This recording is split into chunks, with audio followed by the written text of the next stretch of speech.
Welding ਕੀ ਚੀਜ਼ ਆ?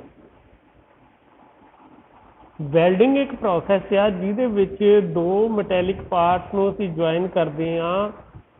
ਕਿੱਦਾਂ ਜੁਆਇਨ ਕਰਦੇ ਹਾਂ? ਉਹਨਾਂ ਨੂੰ ਇੱਕ ਸੂਟੇਬਲ ਟੈਂਪਰੇਚਰ 'ਤੇ ਲੈ ਜਾਂਦੇ ਹਾਂ ਤਾਂ ਕਿ ਉਹ ਜਿਹੜੇ ਆ ਮੋਲਟਨ ਸਟੇਟ ਦੇ ਵਿੱਚ ਆ ਕੇ ਇੱਕ ਦੂਜੇ ਦੇ ਵਿੱਚ ਫਿਊਜ਼ ਹੋ ਜਾਣਗੇ, ਹੈ ਨਾ। ਇੱਕ ਦੂਜੇ ਦੇ ਵਿੱਚ ਫਿਊਜ਼ ਹੋ ਜਾਣ, ਮੋਲਟਨ ਸਟੇਟ ਦੇ ਵਿੱਚ ਜਾ ਕੇ, ਉਹਨੂੰ ਅਸੀਂ ਕਹਿੰਦੇ ਆ ਵੈਲਡਿੰਗ। ਹਾਂਜੀ ਹਾਂਜੀ, ਪੁੱਛਣਾ ਕਿਸੇ ਨੇ ਕੁਛ? ਜਿਹੜੇ ਫਿਊਜ਼ਨ ਹੁੰਦੀ ਆ ਉਹਨੂੰ ਕਹਿੰਦੇ ਆਪਾਂ ਕੋਲਸੈਂਸ, ਠੀਕ ਹੈ। Coalescence take place between the part, ਠੀਕ ਹੈ। ਜਨਰਲੀ ਵੈਲਡਿੰਗ ਅਸੀਂ ਇਸੇ ਮੈਥਡ ਨਾਲ ਕਰਦੇ ਹਾਂ। ਅਸੀਂ ਕੀ ਕਰਦੇ ਹਾਂ, ਜਿਹੜੇ ਦੋ ਪਾਰਟਸ ਨੂੰ ਜੁਆਇਨ ਕਰਨਾ ਹੁੰਦਾ, ਵੈਲਡਿੰਗ ਉੱਥੇ ਹੀ ਕਰਦੇ ਹਾਂ ਆਪਾਂ ਜਿੱਥੇ ਜੁਆਇੰਟ ਲਾਣਾ ਆ। ਅਤੇ ਉਹ ਜਿਹੜੇ ਦੋਨਾਂ ਪਾਰਟਸ ਆ ਉਹਨਾਂ ਦਾ ਜਿਹੜਾ ਮਟੀਰੀਅਲ ਹੈ ਜਿੱਥੇ ਜੁਆਇੰਟ ਲਾਣਾ ਆ, ਉਹਨਾਂ ਨੂੰ ਅਸੀਂ ਹੀਟ ਅਪ ਕਰਦੇ ਹਾਂ। ਇੰਨਾ ਹੀਟ ਕਰਦੇ ਹਾਂ ਕਿ ਉਸ ਟੈਂਪਰੇਚਰ 'ਤੇ ਪਹੁੰਚ ਜਾਵੇ, ਸੂਟੇਬਲ ਟੈਂਪਰੇਚਰ 'ਤੇ, ਜਿੱਥੇ ਜਾ ਕੇ ਦੋਨੋਂ ਪਾਰਟਸ ਜਿਹੜੇ ਆ ਉਹ ਮੋਲਟਨ ਸਟੇਟ ਦੇ ਵਿੱਚ ਆ ਜਾਣ ਅਤੇ ਕੋਲਸੈਂਸ ਹੋ ਜਾਵੇ। ਕੋਲਸੈਂਸ ਕੀ ਹੈ? ਇੱਕ ਦੂਜੇ 'ਚ ਫਿਊਜ਼ ਹੋ ਜਾਣ ਮੋਲਟਨ ਸਟੇਟ ਦੇ ਵਿੱਚ ਆ ਕੇ, ਤਾਂ ਉਹਨੂੰ ਅਸੀਂ ਕੀ ਕਹਿੰਦੇ ਹਾਂ? ਵੈਲਡਿੰਗ ਕਹਿੰਦੇ ਹਾਂ। ਠੀਕ ਹੈ। ਇਹਦੇ ਵਿੱਚ ਕੋਈ ਸ਼ੱਕ ਹੈ ਕਿਸੇ ਨੂੰ? ਵੈਲਡਿੰਗ ਦੀ ਡੈਫੀਨੇਸ਼ਨ ਲਿਖ ਸਕਦੇ ਹਾਂ? ਹਾਂ, ਵੈਲਡਿੰਗ ਇੱਕ ਪ੍ਰੋਸੈਸ ਹੈ। Welding is a process by means of which metallic parts are joined, ठीक है, together by heating portions of the parts to be joined to suitable temperature so that coalescence take place between the parts। ਉਹ part ਤੋਂ ਸਾਰੇ ਦਾ ਸਾਰਾ ਗਰਮ ਕਰਨ ਦੀ ਲੋੜ ਨਹੀਂ ਹੈ, ਜਿੱਥੇ ਜੁਆਇੰਟ ਲਾਣਾ ਹੈ ਸਿਰਫ ਉਹੀ ਪੋਰਸ਼ਨ ਨੂੰ ਅਸੀਂ ਗਰਮ ਕਰਦੇ ਹਾਂ, ਠੀਕ ਹੈ। ਇਹਦੇ ਵਿੱਚ ਜਿਹੜੇ ਜਨਰਲੀ ਅਸੀਂ ਵੈਲਡਿੰਗ ਜਿਹੜੀ ਹੈ ਮੈਟੈਲਿਕ ਪਾਰਟਸ ਦੀ ਹੀ ਹੁੰਦੀ ਆ। ਚੈਨਲਸ, ਐਂਗਲਸ, ਪਲੇਟਸ, ਬਾਰਸ, ਇਹ ਸਾਰੀਆਂ ਨੂੰ ਅਸੀਂ ਵੈਲਡ ਕਰ ਸਕਦੇ ਹਾਂ, ਠੀਕ ਹੈ। ਪਰਮਾਨੈਂਟ ਜੁਆਇੰਟ ਹੁੰਦਾ ਵੈਲਡਿੰਗ ਵਿੱਚ। ਐਪਲੀਕੇਸ਼ਨ ਕਿੱਥੇ ਕਿੱਥੇ ਆ ਵੈਲਡਿੰਗ ਦੀ? ਠੀਕ ਹੈ, ਸਟੀਲ ਫਰੇਮਸ ਦੇ ਵਿੱਚ ਜ਼ਿਆਦਾ ਵੈਲਡਿੰਗ ਕੀਤੀ ਜਾਂਦੀ ਹੈ, ਹਾਊਸਿੰਗ ਦੇ ਵਿੱਚ, ਕਨੈਕਟਿੰਗ ਮੈਂਬਰਸ ਦੇ ਵਿੱਚ, ਮਸ਼ੀਨ ਦੇ ਵਿੱਚ ਕਨੈਕਟਿੰਗ ਮੈਂਬਰਸ ਜਿਹੜੇ ਉਹਨਾਂ 'ਚ ਵੈਲਡਿੰਗ ਕਰਦੇ ਹਾਂ ਆਪਾਂ, ਠੀਕ ਹੈ।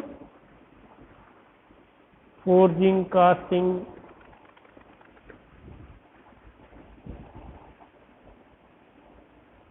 ਐਡਵਾਂਟੇਜਿਸ ਹੈਗੀਆਂ ਇਹਦੀਆਂ ਕੁਛ ਵੈਲਡਿੰਗ ਦੀਆਂ, ਕਿਉਂਕਿ ਇਹਦੇ 'ਚ ਬਹੁਤ ਜ਼ਿਆਦਾ ਐਕਸਟਰਾ ਮਟੀਰੀਅਲ ਨਹੀਂ ਯੂਜ਼ ਕਰਦੇ। ਜਿੱਦਾਂ ਰਿਵਟ ਦੇ ਵਿੱਚ ਅਸੀਂ ਰਿਵਟਾਂ ਲਾਉਂਦੇ ਹਾਂ, ਠੀਕ ਹੈ, ਫਿਰ ਕਵਰ ਪਲੇਟਸ ਲਗਾਉਂਦੇ ਹਾਂ, ਇਹਦੇ ਵਿੱਚ ਉਹ ਚੀਜ਼ਾਂ ਦੀ ਲੋੜ ਨਹੀਂ ਪੈਂਦੀ, ਠੀਕ ਹੈ। ਇਸ ਕਰਕੇ ਇਹ ਲਾਈਟਰ ਹੁੰਦੇ ਆ, ਹਲਕੇ ਹੁੰਦੇ ਆ। ਐਫੀਸ਼ੀਐਂਸੀ ਇਹਨਾਂ ਦੀ ਜ਼ਿਆਦਾ ਆ, 100% ਐਫੀਸ਼ੀਐਂਸੀ ਆ। ਵੈਲਡਿੰਗ ਜਿਹੜੀ ਜਨਰਲੀ ਜੇ ਸਹੀ ਤਰੀਕੇ ਨਾਲ ਕੀਤੀ ਜਾਵੇ ਐਜ਼ ਸਟਰੋਂਗ ਐਜ਼ ਪਲੇਟ ਹੀ ਹੁੰਦੀ ਆ, ਚਾਹੇ ਜੁਆਇੰਟ ਲਾਇਆ ਚਾਹੇ ਨਹੀਂ ਲਾਇਆ, ਉਹਦੀ ਸਟਰੈਂਥ ਬਰਾਬਰ ਹੀ ਹੁੰਦੀ ਹੈ। ਇਸ ਕਰਕੇ ਐਫੀਸ਼ੀਐਂਸੀ 100% ਹੀ ਹੁੰਦੀ ਹੈ, ਠੀਕ ਹੈ। ਫਿਰ ਹੋਰ ਅਲਟਰੇਸ਼ਨ ਕੀਤੀਆਂ ਜਾ ਸਕਦੀਆਂ ਵੈਲਡਿੰਗ ਦੁਆਰਾ ਕੀਤੀ ਜਾ ਸਕਦੀ ਆ, ਐਡੀਸ਼ਨ ਕੀਤੀ ਜਾ ਸਕਦੀ ਆ ਉਸੇ ਸਟਰਕਚਰ ਦੇ ਵਿੱਚ। ਕੋਈ ਥਰਡ ਮੈਂਬਰ ਜਾਂ ਕੋਈ ਹੋਰ ਅਨਦਰ ਮੈਂਬਰ ਅਸੀਂ ਵੈਲਡ ਕਰਕੇ ਜੋੜਨਾ ਈਜ਼ੀਲੀ ਜੋੜ ਸਕਦੇ ਹਾਂ।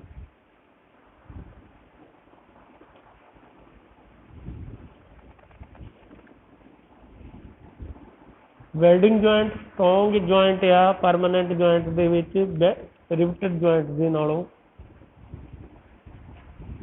ਵੈਲਡਿੰਗ ਜਿਹੜੀ ਆ ਜਲਦੀ ਹੋ ਜਾਂਦੀ ਆ ਅਤੇ ਦੇਖਣ ਦੇ ਵਿੱਚ ਸਮੂਥ ਹੁੰਦੀ ਆ, ਗਰਾਈਂਡ ਕਰਕੇ ਤੁਸੀਂ ਉਹਨੂੰ ਬਿਲਕੁਲ ਲੁਕੋ ਸਕਦੇ ਆ, ਠੀਕ ਹੈ। ਪਲੀਜ਼ਿੰਗ ਟੂ ਦਾ ਆਈਜ਼ ਲਿਖਿਆ ਨਾ, ਪਲੀਜ਼ਿੰਗ ਟੂ ਦਾ ਆਈਜ਼, ਦੇਖਣ 'ਚ ਚੰਗੀ ਲੱਗਦੀ ਆ। ਰਿਵਟ ਜੁਆਇੰਟ ਜਿਹੜਾ ਬਾਹਰ ਨੂੰ ਨਿਕਲਿਆ ਦਿਖੂਗਾ, ਠੀਕ ਹੈ। ਡਿਸਐਡਵਾਂਟੇਜਸ ਵੀ ਹੈਗੀਆਂ ਇਹਦੀਆਂ, ਕਿਉਂਕਿ ਹੀਟ ਕਰਦੇ ਹਾਂ ਅਸੀਂ, ਉਹਦੇ ਨਾਲ ਪ੍ਰੋਪਰਟੀਜ਼ ਜਿਹੜੀਆਂ ਆ ਮਟੀਰੀਅਲ ਦੀਆਂ ਚੇਂਜ ਹੋ ਜਾਂਦੀਆਂ ਆ ਫੈਬਰੀਕੇਸ਼ਨ ਦੇ ਦੌਰਾਨ, ਠੀਕ ਹੈ। ਹੀਟਿੰਗ ਅਤੇ ਕੂਲਿੰਗ ਹੁੰਦੀ ਆ। स्ट्रैस डिवेलप हो सकती है जिहदे नाल हार्ड हो जाते कई बार मैंबर, कई बार सॉफ्ट ज़्यादा हो जाते हैं। लेबर जिहड़ी आ स्किल्ड लेबर चाहिए आ वैल्डिंग करने लई, सारे वैल्डिंग नहीं कर सकती। वैल्डिंग की इंस्पैक्शन करनी बड़ी मुश्किल है। वैल्डिंग जॉइंट तो लग जाता है पर सानू पता नहीं लगता, कई बार वो क्रैक्स रह जांदियां, इंप्योरिटीज रह जांदियां, सानू नहीं समझ आती कि जॉइंट जिहड़ा आ ये सही लगा है या नहीं लगा। वो इंस्पैक्शन जिहड़ी आ वो मैथड बड़े अलग आ। वैल्डिंग जॉइंट जनरली जिहड़ी है वो स्कैन करके ਅਸੀਂ ਕਰਦੇ ਹਾਂ इंस्पैक्शन ਉਹਦੀ। नॉर्मल ਅੱਖਾਂ ਨਾਲ देख के इंस्पैक्शन ਜਿਹੜੀ ਆ ਉਹ ਪੋਸੀਬਿਲਿਟੀ ਘੱਟ ਆ। ज़्यादा एक्सपीरियंस बंदा होऊगा तो कर सकता है। हाँ जी, हाँ जी, कुछ पूछना है ऋषभ? ऋषभ तू बाकियों को की दिखाई जाना है? अपना कैमरा ऑन ऑफ कर। Methods of welding,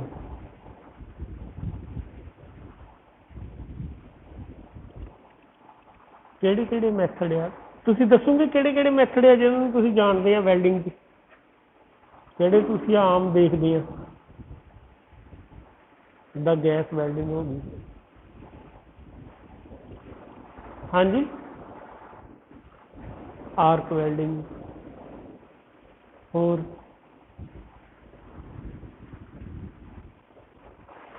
plasma welding, spot welding, resistance welding, अले हाँ गैस वेल्डिंग। ठीक है, इस तो इलावा फोर्ज वेल्डिंग होंगी है जिहदे विच पार्ट्स नूं हीट भी किया जाता ते नाले हैमर भी किया जाता नाल दी नाल प्रैस दे विच। ठीक है, हैंड प्रैस दे नाल हैमर करके वेल्डिंग की जाती है। इलैक्ट्रिक रजिस्टेंस वेल्डिंग ये तो सारिਆਂ ने आम देखा आ, ਤੁਸੀਂ पढ़ी भी हुई है ना। फ्यूजन वेल्डिंग,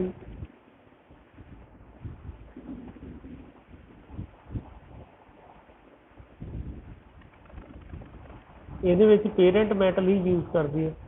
इलैक्ट्रिक वेल्डिंग के असी इलैक्ट्रोड यूज करते हैं जिहदे एक्सट्रा जो मटीरियल आ वो भी नाल दी नाल सप्लाई करते हैं।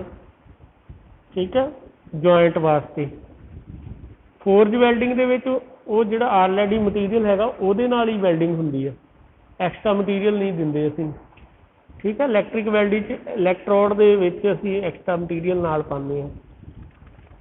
ठीक है, थर्मिट वेल्डिंग, थर्मिट वेल्डिंग पता है किसी को?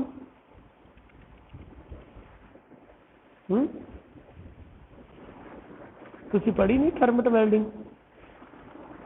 थर्मिट वेल्डिंग के मोल्ड जोड़ा आ वो बनाया जाता जिथे जॉइंट लाना होंगे ना, पहला उत्थे आले दुआले मोल्ड बना लेंगे। मोल्ड बना के उहदे विच मैटल लियाते आ, गर्म करके मोल्टन स्टेट के पा देंगे। ठीक है, वो जो जॉइंट जिथे लगना होंगे उन्होंने फिल कर देंगे चंगी तरह, उन्होंने कहते thermite welding. Gas welding torch होंगी आ, उहदे ऑक्सीजन ते गैस जिहड़ी आ दोनों आंदियां आ, उहदे विच टॉर्च विच मिक्स होने तो बाद अगे बर्निंग होंदी आ, जिहदे नाल गर्म करके असीं नाल एक्सट्रा मटीरियल जिहड़ा फिलर मटीरियल हुंदा वो नाल पिघला के मोल्टन स्टेट दे विच उहनूं फिल कर दिंदे आ। ठीक है, एक ऑक्सी हाइड्रोजन वेल्डिंग भी उहदा पार्ट है गैस वेल्डिंग का। ठीक है, ये जनरल तरह की वेल्डिंग है। अज इदा इलैक्ट्रिक वेल्डिंग है, देखो ये इलैक्ट्रोड जोड़ा आ इनू अगे कोटिंग की हुई है। कोटिंग तां की हुई है जो बर्निंग होगी तो आ जोड़ा इन्वायरमेंट के नाल जी ऑक्सीजन आ वो ऑक्साइड या होर जड़ियाँ गैसिज आ वो जी नेचर आ वो चेंज ना हो जाए मटीरियल की, इस करके ये आले दुआले जी गैसिज आ वो इकट्ठियां रहनियां। ठीक है, जी गैसिज आ वो इन्वायरमेंट में टच नहीं होने दिंदियां ये जदों तक कि ये मोल्टन स्टेट तो ठंडा ना हो जाए। ठीक है, ਉਹਦੇ ਨਾਲ एक सलैग ਜਿਹੜਾ ਆ ਉਹ ਪ੍ਰੋਡਿਊਸ ਹੁੰਦਾ, बाद में ਅਸੀਂ चिप हैमर ਦੇ ਨਾਲ ਉਸ ਸਲੈਗ ਨੂੰ ਉਤਾਰਦੇ ਹਾਂ ਨਾ ਜਦੋਂ ਦੂਜੀ ਲੇਅਰ ਲਾਣੀ ਹੁੰਦੀ ਹੈ। ਕੀਤੀ ਨਾ ਵੈਲਡਿੰਗ ਕੀਤੀ ਹੋਈ ਆ ਸਾਰਿਆਂ ਨੇ, ਦੇਖੀ ਤਾਂ ਹੈ ਇਲੈਕਟ੍ਰਿਕ ਵੈਲਡਿੰਗ। ठीक चिप हैमर के नाल असीं वो बाद स्लैग जिहड़ा है उतार दिंदे हां। स्लैग जिहड़ा शील्ड प्रोवाइड करता है इन्वायरमेंट तो। ठीक है वैल्डिंग जॉइंट्स जिहड़े आ वो किहड़ी तरह दे आ लैप जॉइंट ते बट जॉइंट। लैप जॉइंट देखो लैप जॉइंट दी तिन्ने ही उपर एग्जाम्पल लैप जॉइंट दी जिहदे विच एक प्लेट दूजी प्लेट के उत्ते ओवरलैप की है। उन्होंने फ्रंट व्यू ते टॉप व्यू दिते हुए आ ध्यान नाल देखो जरा। सब तो पहला है सिंगल ट्रांसफर प्लेट रखी तो वो प्लेट के ट्रांसफर जी डायरैक्शन आ उहदे विच एक बार आ वैल्डिंग की जिहड़ा ब्लैक पोर्शन है ये वैल्डिंग की हुई है। ठीक है डबल ट्रांसफर्स दे विच आ सिंगल की हुई वैल्डिंग डबल दे विच इधर भी करती है तो नीचे वाले पासे भी कर देती है वैल्डिंग। ठीक है डबल ट्रांसफर्स हो गया। आ हो गया पैरलल ये आ प्लेट के पैरलल दोनों साइड से वैल्डिंग की है। असी ये देखना कि सानू कितनी फोर्स लगती है तो कितनी लेंथ की वैल्डिंग करनी है ਉਹਦੇ अकॉर्डिंग असी उन्नी लेंथ की पैरलल करनी आ या ट्रांसफर्स करनी आ ये देखांगे वैल्डिंग किदां दी करनी है। ठीक है लैप जॉइंट जिहड़े तीन तरह के हो गए सिंगल ट्रांसफर डबल ट्रांसफर ते पैरलल फिलेट। हाँ जी ये तिन्ना च कोई डाउट तो नहीं किसी को कुछ डाउट हैगा तो पुछो तुहानू दस के अगे चलीए। क्लीयर है ना आ क्लीयर है ना किद्दां लगे आ ये वैल्डिंग जॉइंट किद्दां लाए हुए हैं। ठीक है ये इत्थे वैल्डिंग की हुई है कली आ देखो ट्रांसफर डायरैक्शन आ ही पैरलल डायरैक्शन इधर आ प्लेट की जी फोर्स के पैरलल होगी ये वो परपेंडिकुलर डायरैक्शन इन्हू ट्रांसफर कहने आप। ठीक है ये डबल ट्रांसफर से उपर भी वैल्डिंग की आ थले भी प्लेट की वैल्डिंग की है। ठीक है ये पैरलल फिलेट आ पैरलल फिलेट इधर भी जी आ प्लेट आ इन्हों की पैरलल लगी हुई है। ठीक है उस तो बाद आता बट जॉइंट से parallel edge to edge plates मिलाने असी तो वो जी शेप आ जी वीड आ वैल्डिंग की वो जी शेप आ वो अकॉर्डिंगली उसका नाम रखा जाता जिदा आ स्केयर बट जॉइंट है बिल्कुल सीधा है। आ सिंगल वी आ जिहदे उपरों असी वैल्डिंग की है आ सिंगल यू आ डबल वी आ ते आ डबल यू आ डबल यू बट जॉइंट। ठीक है कितनी तरह के हो गए 5 तरह के है ना square single V single U double U देखो डबल यू किद्दां लिखिया है इनू डबल्यू ना लिख दीजिए डबल का मतलब दो बारी जॉइंट लाया एक बारी उपरों वैल्ड किया एक बारी नीचे तो वैल्ड किया प्लेट में दोनों साइड तो वैल्ड किया उत्थे डबल लगना जिथे एक साइड तो वैल्ड किया उन्हें सिंगल लगना है।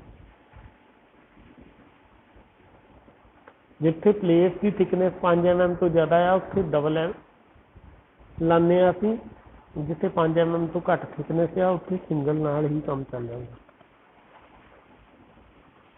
ठीक है पुत्र कोई डाउट ये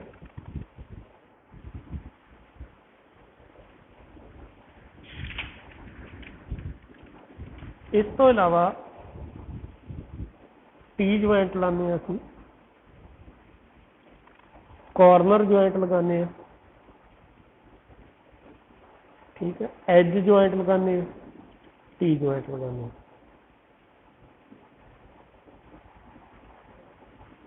ठीक है वेल्डिंग के सिंबल्स भी दिते हुए आ जिथे तो आ फिलेट लगी आ देखो पहले नंबर से फिलेट आ दूजे नंबर से स्केयर बट जॉइंट आ वो सिंबल भी देखो नाल दी नाल दिते हुए आ स्केयर बट जॉइंट का पाई वर्गा सिंबल है सिंगल वी बट जॉइंट का वी शेप का ही हैगा फिलेट का ट्रायंगल है। ठीक है फिर सिंगल यू का यू बना के उत्ते गोल कर देता है ना डबल यू का डबल उपर नूं एक यू बना देना एक यू थल्ले नूं बना देना। ਸਿੰਗਲ ਵੈਵਲ ਤੇ ਟੀ ਜੁਆਇੰਟ ਦੇ ਵਿੱਚ ਲੱਗਦਾ ਇਦਾਂ, ਠੀਕ ਹੈ। ਡਬਲ ਵੈਵਲ, ਜੇ ਜੁਆਇੰਟ, ਡਬਲ ਜੇ। ਇਹ ਡਾਇਰੈਕਸ਼ਨ ਤੇ ਡਿਪੈਂਡ ਕਰਦਾ ਆ ਕਿ ਜਿਹੜੀ ਰੋਡ ਆ ਉਹਦੀ ਡਾਇਰੈਕਸ਼ਨ ਅਸੀਂ ਕਿੱਧਰ ਨੂੰ ਰੱਖੀ ਆ। ਜੇ ਇੱਧਰ ਨੂੰ ਡਾਇਰੈਕਸ਼ਨ ਰੱਖਾਂਗੇ ਤਾਂ ਆਹ ਵਾਲਾ ਬਣਨਾ, ਜੇ ਡਾਇਰੈਕਸ਼ਨ ਇੱਧਰ ਨੂੰ ਰੱਖਾਂਗੇ ਇਸ ਪਲੇਟ ਵੱਲ ਨੂੰ ਲੈਫਟ ਰੋਡ ਦੀ, ਤਾਂ ਇਹ ਵਾਲਾ ਜੁਆਇੰਟ ਬਣਨਾ, ਫਿਰ ਜੇ ਬਣ ਜਾਣਾ ਜਾਂ ਬੈਵਲ ਬਣ ਜਾਣਾ, ਠੀਕ ਹੈ। ਐਜ, ਐਜ ਸੀਲ, ਸੀਲ ਜੁਆਇੰਟ ਵੀ ਕਹਿੰਦੇ ਇਹਨੂੰ ਅਸੀਂ, ਐਜ ਜੁਆਇੰਟ ਵੀ ਕਹਿੰਦੇ, ਬੀਡ ਵੀ ਕਹਿੰਦੇ। ਇੱਕ ਬੀਡ, BEAD। ਸਟੱਡ, ਸਟੱਡ ਦੇ ਆਲੇ ਦੁਆਲੇ ਅਸੀਂ ਵੈਲਡਿੰਗ ਕੀਤੀ ਆ। ਇਹਦਾ ਸਿੰਬਲ ਜਿਹੜਾ ਇੱਦਾਂ ਉਲਟੀ ਟੀ। ਸੀਲਿੰਗ ਰਨ, ਥੱਲੇ ਥੱਲੇ ਸੀਲਿੰਗ ਕਰ ਦਿੱਤੀ ਆ, ਠੀਕ ਹੈ। ਸਪੌਟ ਵੈਲਡਿੰਗ, ਸਪੌਟ ਵੈਲਡਿੰਗ ਦੇਖੀ ਆ ਤੁਸੀਂ ਕਿਸੇ ਨੇ? ਰੈਜ਼ਿਸਟੈਂਸ ਵੈਲਡਿੰਗ ਜਾਂ ਸਪੌਟ ਵੈਲਡਿੰਗ ਸ਼ੀਟ ਮੈਟਲ ਦੇ ਵਿੱਚ ਹੁੰਦੀ ਆ। ਬੋਡੀ ਜਿੱਦਾਂ ਕਾਰ ਦੀ ਬੋਡੀ ਹੁੰਦੀ ਆ, ਉਹਦੇ ਡੋਰਸ ਵਗੈਰਾ ਦੇਖਿਓ, ਇੱਕ ਰਬੜ ਜਿਹੀ ਲੱਗੀ ਹੁੰਦੀ ਨਾ ਡੋਰ, ਜਦੋਂ ਖੋਲ੍ਹਦੇ ਆ ਉੱਤੇ ਰਬੜ ਜਿਹੀ ਸਾਰੇ ਪਾਸੇ ਘੁੰਮੀ ਹੁੰਦੀ ਆ। ਉਹ ਜਦੋਂ ਤੁਸੀਂ ਰਬੜ ਉਤਾਰ ਕੇ ਦੇਖਿਓ ਉਹਦੇ ਤੇ ਸਪੌਟ ਵੈਲਡਿੰਗ ਕੀਤੀ ਹੁੰਦੀ ਆ, ਥੋੜ੍ਹੀ ਥੋੜ੍ਹੀ ਦੂਰ ਬਾਅਦ ਇੱਦਾਂ ਲੱਗੇ ਹੁੰਦੇ ਆ ਜੁਆਇੰਟ। ਆਪਣੇ ਮੋਟਰਸਾਈਕਲ ਦੀ ਟੈਂਕੀ ਦੇਖਿਓ, ਜਿੱਥੇ ਥੱਲੜੇ ਪਾਸੇ ਉਹਦਾ ਐਜ ਹੁੰਦਾ ਆ, ਉੱਥੇ ਵੀ ਸਪੌਟ ਵੈਲਡਿੰਗ ਹੁੰਦੀ ਆ। ਇਹ ਆਟੋਮੋਬਾਈਲਸ ਦੇ ਵਿੱਚ ਯੂਜ਼ ਹੁੰਦੀ ਆ। ਦੋ ਪਲੇਸ ਤੇ ਬਾਹਰੋਂ ਸਾਨੂੰ ਜੁਆਇੰਟ ਨਹੀਂ ਦਿੰਦਾ, ਬਾਹਰੋਂ ਇਹ ਇੱਦਾਂ ਇਲੈਕਟ੍ਰੋਡ ਜਿਹੜੇ ਆ ਇਹਨੂੰ ਇੱਦਾਂ ਹੀ ਦੱਬਦੇ ਆ, ਬਸ ਆਪਸ ਦੇ ਵਿੱਚ ਫਿਊਜ਼ ਕਰ ਦਿੰਦੇ ਆ, ਠੀਕ ਹੈ। ਇੱਦਾਂ ਹੀ ਸੀਮ ਵੈਲਡਿੰਗ ਜਿਹੜੀ ਆ ਉਹ ਕੰਟੀਨਿਊਸ ਹੁੰਦੀ ਆ, ਹੁੰਦੀ ਸਪੌਟ ਵਾਂਗੂ ਹੀ ਆ ਉਹ ਵੀ। ਇਹ ਪੈਟਰੋਲ ਦੀਆਂ ਟੈਂਕੀਆਂ ਦੇ ਵਿੱਚ ਹੁੰਦੀਆਂ, ਜਿੱਥੇ ਐਜ ਜਿਹੜੇ ਆ ਉਹਨਾਂ ਦੇ ਉਹ ਮੀਟ ਕਰਦੇ ਆ, ਠੀਕ ਹੈ। ਮੈਸ਼ਡ ਸਟੀਮ, ਠੀਕ ਹੈ। ਪਹਿਲਾਂ ਇੱਦਾਂ ਸੀ, ਜਦੋਂ ਮੈਸ਼ ਕਰ ਦਿੱਤਾ ਇਹਨੇ ਇੱਕ ਲਾਈਨ ਦੇ ਵਿੱਚ ਕਰ ਦੇਣਾ, ਇਹਨੇ ਪ੍ਰੈਸ਼ਰ ਨਾਲ ਜਦੋਂ ਵੈਲਡ ਹੋ ਜਾਣਾ, ਠੀਕ ਹੈ, ਇੱਕ ਲਾਈਨ ਦੇ ਵਿੱਚ।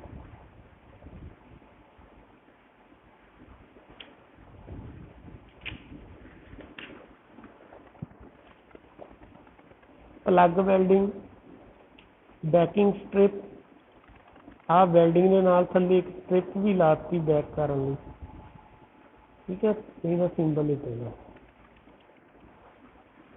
ਪ੍ਰੋਜੈਕਸ਼ਨ, ਆਹ ਸ਼ੇਪ ਪਹਿਲਾਂ ਲੱਗ ਗਿਆ, ਵੈਲਡਿੰਗ ਤੋਂ ਬਾਅਦ ਇਹ ਸਿੱਧੀ ਹੋ ਗਈ ਜਦੋਂ ਫੋਰਸ ਵੀ ਤੋਂ ਲਾਈ ਨਾਲ ਦੀ ਨਾਲ ਅਸੀਂ ਗਰਮ ਕਰਕੇ ਇਹਨੂੰ, ਠੀਕ ਹੈ। ਫਲੈਸ਼ ਵੈਲਡਿੰਗ ਗਰਮ ਕਰਕੇ ਟਿਊਬਾਂ ਨੂੰ ਜੋੜਦੇ ਹਾਂ, ਰੋਡ ਨੂੰ ਵੀ ਜੋੜ ਸਕਦੇ ਹੈ ਨਾ।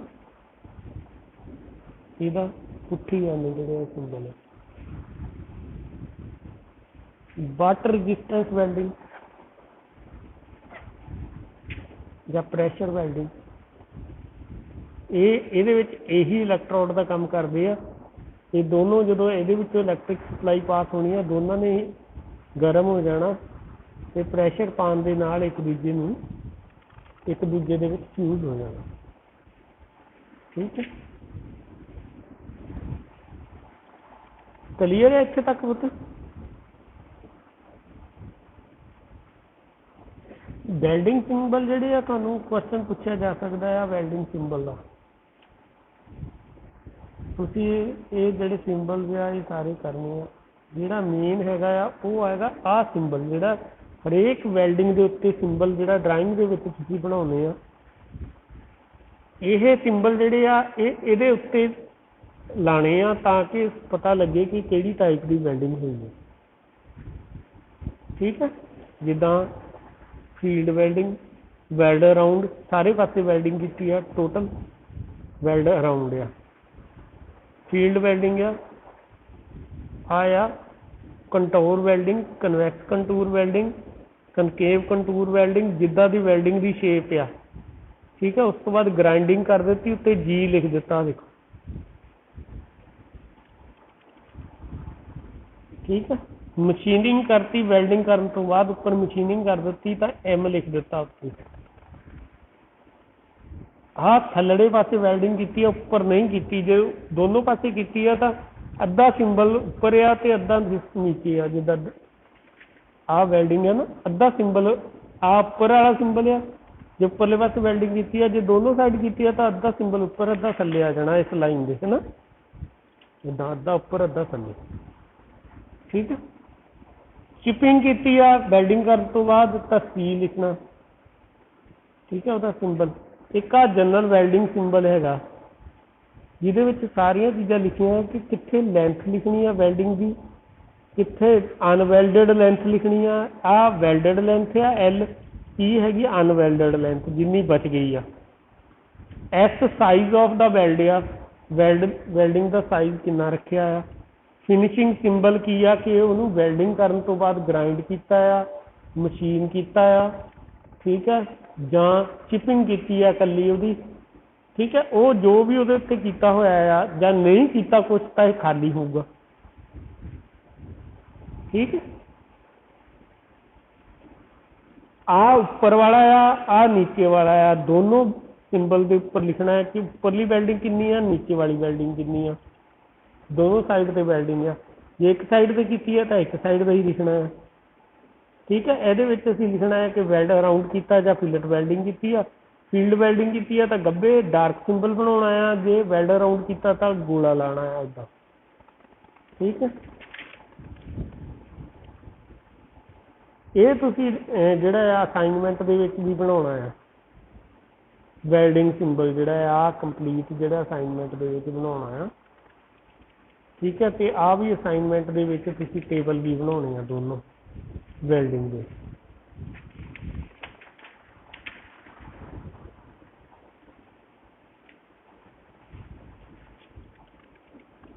S ਜਿਹੜਾ ਤੁਹਾਨੂੰ ਮੈਂ ਹੁਣੇ ਦੱਸਿਆ ਸਾਈਜ਼ ਆਫ ਵੈਲਡ ਆ, ਇਹ ਆਹ ਵਾਲੀ ਸਾਈਜ਼ ਆ ਵੈਲਡਿੰਗ ਦਾ।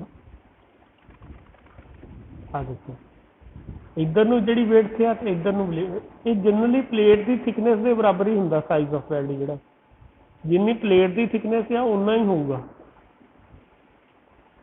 ਠੀਕ ਹੈ। ਜਿਹਦੇ ਤੇ ਵੈਲਡਿੰਗ ਹੋਈ ਆ ਜਿੰਨੀ ਪਲੇਟ ਦੀ ਥਿਕਨੈਸ ਹੋਊਗੀ ਉਨੀ ਹੀ ਵੈਲਡਿੰਗ ਸਾਨੂੰ ਕਰਨੀ ਪਊਗੀ ਤੇ ਉਹੀ ਸਾਈਜ਼ ਹੋਊਗਾ ਸਾਈਜ਼ ਆਫ ਵੈਲਡ। S ਦੇ ਨਾਲ ਇਹਨੂੰ ਅਸੀਂ ਸ਼ੋ ਕਰਦੇ।